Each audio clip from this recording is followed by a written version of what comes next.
सर्व बाजूनी जर रस्ते बंद असतील तर एक काळभैरवांचा एक उपाय महत्त्वाचा ठरतो।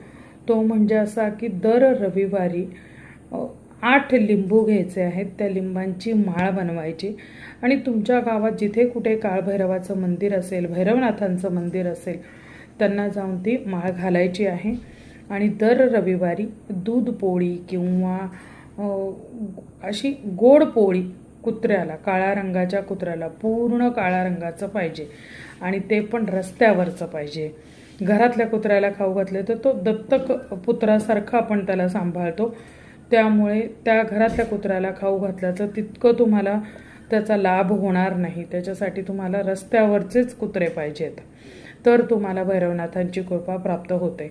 त्याचबरोबर तुम्हाला 108 वेळा मंदिरामध्ये बसून 108 वेळेला श्री कालभैरवाय नमः या मंत्राचा जपसुद्धा करायचा आहे। याने काय होते की व्यापारामध्ये, नोकरीमध्ये, घरामध्ये, तुमचा कुठला दुकान असेल, तुमचं काही महत्त्वाच्या डील असतील किंवा तुम्ही कुठल्या गोष्टीचे व्यापारी असाल, तर तुमचे जे व्यवहार अडकलेले असतील, पैशांची लेनदेन थांबलेली असेल, तर ते तुमचे रस्ते याने मोकळे होतात व व्यवहार तुमचा सुरळीत होतो।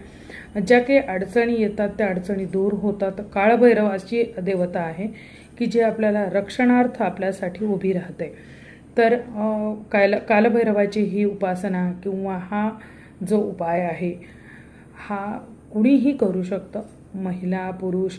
आता महिला माळ घालू शकत नाहीत, पण मंदिरामध्ये कुणी जर काय तिथे पुजारी असतील किंवा कुणी असेल तर त्यांच्या हातात देऊन त्यांच्याकडनं ती माळ घालवून घ्या आणि तुम्ही जप करू शकता, तुम्ही काळ्या कुत्र्याला खाऊ घालू शकता।